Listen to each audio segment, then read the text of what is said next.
Hello everyone, কেমন আছো তোমরা সবাই? মিষ্টিস ব্লগে তোমাদের সবাইকে স্বাগত জানাচ্ছি।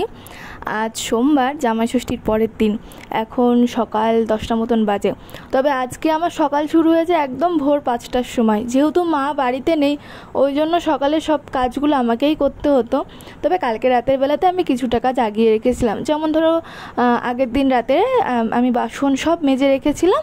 আর সকালবেলা ঘুম থেকে 5টায় উঠে ঘর ঝাড় দিয়ে ঘরের যে সমস্ত বাসি কাজগুলো ছিল, মানে ঝাড় দেওয়া, আর তারপরে ঘর মুছেছি। আমি স্নান করে ঘর মুছেছি। আর পাপা খেয়েছিল রাতের বেলাতে, ওই থালটা ছিল, ওটা মেজেছি।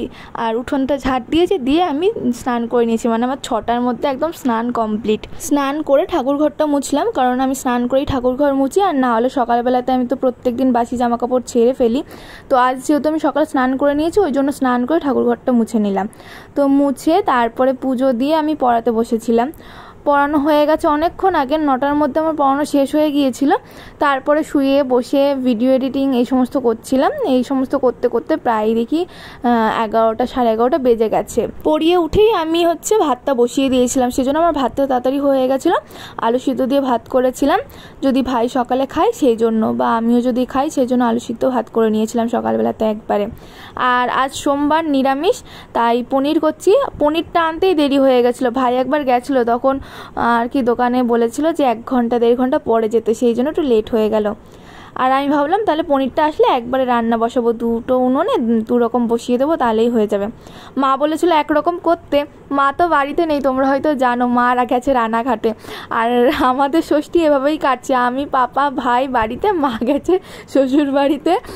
তো ওখানে অ্যাকচুয়ালি পিসিরা আছে, আর আমার পিসির মেয়েও আছে, আর একটা পিসিও এসছে যে ষষ্ঠীতে, ঠাম্মা বলেছিল। তো ওখানে অনেক লোকজন আছে, মারও ভালো লাগবে গেলে, ঠাম্মাও বললো যাওয়ার কথা, আর পাপাও বললো যে ঠিক আছে চলে যাও। আমিও জানো তো আজকে ভেবেছিলাম সকালবেলাতে একবার যে আমি কোনো রকম রান্নাটা করে বাড়িতে চলে যাই, গিয়ে ওদেরকে একটু সারপ্রাইজ দিই। তবে ভাবলাম কি, ভাই একা থাকবে বাড়িতে, ভাইয়ের পড়া আছে, আর আমি বাড়ির থেকে চলে যাব। আজ সোমবার, আমি হয়তো কিছুই খেতাম না, নিরামিষই খেতাম, মাও নিরামিষ খাবে। তবু কী বলতো, গেলে একটা আনন্দ। বাড়িতে না একা একা ভালো লাগছে না। আমাদের পাড়ার সবাইকে দেখছি জামাই ষষ্ঠীতে গেছে, আমরাই যেতে পারি না, অনেক বছর হয়ে গেল। তাই এই দিনটা আসলে মন খারাপ তো হয়, কিন্তু আমি কখনো বলি না যে আমার যেতে ইচ্ছা করে। এবারেই মাকে বলছিলাম যে আমারও খুব যেতে ইচ্ছা করে ষষ্ঠীতে, মানে মামার বাড়িতে। আমি ভাবছিলাম যে বাড়িতে যাব একবার, কিন্তু হলো না, যাওয়া হয়ে উঠলো না। তো আমি এখানে পনিরগুলো কেটে নিয়েছি। ভাই অনেকটা পনির এনেছিল, 300 মতো। তো কিছুটা পনির কাটলাম রান্না করব বলে, আর কিছুটা একদম লম্বা লম্বা করে কেটেছি, দেখতেই পেলে। ওটা ভাবলাম পনির ফিঙ্গার বানাবো, সেই জন্য কেটে তো রেখে দিলাম। যদি না বানাই তাহলে এমনি শুধু শুধু খেয়ে নেবো শুকনো পরে, আর যদি বানাই তাহলে তো তোমাদের সাথে অবশ্যই শেয়ার করব। এদিকে দেখো ডালটাও আমার সিদ্ধ হয়ে গেছে, লবণ আর হলুদ দিয়ে দিলাম। আর ওইদিকে আমি মশলাটা বেটে নিলাম। আজকে রান্নাবান্না করতে একদম ইচ্ছা করছে না। ভেবেছিলাম আজকে অনেক রকম রান্নাবান্না করব, সবাই জামাই ষষ্ঠীতে যাচ্ছে, কত রকম খাবে। আজ সোমবার, মাকে বলেছিলাম যে আমি পোলাও করবো আর পনির বা অন্য কিছু একটা তরকারি করব নিরামিষ, কিন্তু মা বললো কিচ্ছু করতে হবে না, একদম সামান্য একদম সিম্পল একটা রান্না করবি, আলু সিদ্ধ ভাত করবি, না হয় পনির যাই হোক এরকম করবি। তো ভাবলাম শুধু পনির করব, তাহলে একটু ডাল করি, ডাল খেতে ইচ্ছা করছে, মুগের ডাল সিদ্ধ করলাম, কিছুই করবো না, শুধু সিদ্ধ করলাম। তো আজকে আমার রান্না করতেও একদম মন বসছে না, মানে রান্না করতে ইচ্ছা করছে না। ভাই বলছে তুই যে বলি এত রকম করবি, আমি বললাম হ্যাঁ সেটা করে ফেলতে পারতাম, কিন্তু আজকে আমার একদম মন বসছে না। আসলে সকালবেলা অনেক সকালে উঠেছি ঘুম থেকে, এরও তো আগে উঠি, 1 ঘন্টা আগে, 4টেই উঠি। তবে সকাল সকাল কাজটা করে নিলে অসুবিধা হতো না, যেহেতু মাঝখানে 2-3 ঘন্টা আবার আমি শুয়ে বসে কাটিয়েছি, তো সেই জন্য ভালো লাগছে না, রান্না করতেও মন চাইছে না আজকে। ভাইও খায়নি আজকে সকালবেলাতে, তো বললো পনিরের তরকারি হয়ে গেলে খাবে। আমার পনিরের তরকারিটা হয়ে গেলে মোটামুটি হয়ে যায়, ডাল তো হয়ে গেছে, সিদ্ধ করেছি, পনিরের তরকারিটাও বসিয়ে দিয়েছি। এবারে জল দেব, দিয়ে একটু ফুটিয়ে নেবো, তারপরে উপর থেকে নামানোর আগে গরম মশলা আর ঘি দিয়ে নামিয়ে নেবো। আচ্ছা, তোমরা কারা কারা জামাই ষষ্ঠীতে গেলে কেমন আনন্দ করলে কমেন্ট করে অবশ্যই জানিও। আর আমাদের তো বললামই, বাড়িতে আমাদের এইভাবেই কেটে যায়, প্রত্যেকটা বছর আমাদের এই একই রকমভাবে কাটে।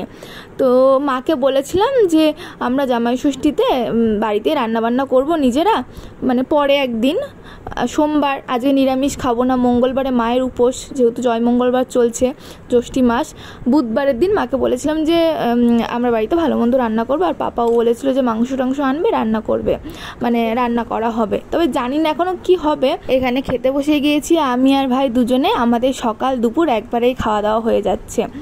তো মা এখনও বাড়ি আসেনি, মায়ের তো আজকে আস্তে আস্তে সন্ধে হয়ে যাবে মনে হয়, খুব সম্ভবত 8টা বেজে যাবে। খাওয়া দাওয়া আমাদের কমপ্লিট হয়ে গেছে, আজকে সময়ই কাটছে না মনে হচ্ছে জানো। আমি আর ভাই দুজনে শুয়ে রয়েছি, কারেন্টও নেই, পাপা তো কাজে গিয়েছে, পাপা আজকে আসতে লেট করে, প্রায় 2:30 বেজে যায় আস্তে আস্তে। মাও নেই, ভালোও লাগছে না, একদম ভালো লাগছে না, মনে হচ্ছে কি বাড়িতে গেলে ভালো হতো। আজকের দিনে সবাই কত আনন্দ করে, এই জামাই ষষ্ঠীর 1-2 দিন আমরা করতে পারি না, এই জন্য একটু মনটা খারাপও হয় জানো তো। আর আজ তো সারাদিন কারেন্ট ছিল না, সেই জন্য আরও ভালো লাগছিল না। সন্ধ্যের দিকে মানে 7:30 পৌনে 8টার দিকে মা বাড়িতে চলে এসেছিলো, পাপা আনতে গেছিলো মাকে স্টেশনে। আর দেখো আমার ঠাম্মা কত কি পাঠিয়েছে, কি সুন্দর লাগছে না মিষ্টিগুলোকে দেখতে, এইগুলো খেতেও না খুব সুন্দর ছিল। এই দেখো এখানে আবার লট চমচমও পাঠিয়েছে, জামাইরা মিষ্টি এনেছে সেখান থেকে আবার আমাদের জন্যও পাঠিয়েছে। আমি ওই জন্য মাকে বললাম যে দাঁড়াও একটু সাজিয়ে নিই থালাটার উপরে, খুব ভালো লাগছে দেখতে। আমাদের ওখানে রানাঘাটের মিষ্টিগুলো না এমনিই খেতে ভালো হয় অন্যান্য জায়গার মিষ্টির তুলনায়। আরও পাঠিয়েছে জানো তো, ফ্রাইড রাইস পাঠিয়েছে, তার সাথে মাটন পাঠিয়েছে, এদিকে লুচি পাঠিয়েছে, চানা মশলা পাঠিয়েছে, আলুর দম পাঠিয়েছে। যেহেতু মা আর আমি নিরামিষ খাবো, আর আমার ঠাম্মাও তো নিরামিষ খায়, সেই জন্য ফ্রাইড রাইস আর আলুর দমটা আলাদা করে করেছিল নিরামিষ করে।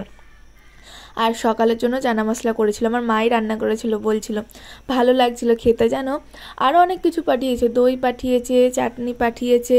আমি আজকে মাংসটা খাবো না, আমি কালকে খাবো, আজকে ভাই আর পাপা খেয়ে নেবে, আমি কালকে খাবো। আর মায়ের তো খাওয়াই হলো না, নিজে হাতে রান্না করলো কিন্তু মাই খেতে পারলো না।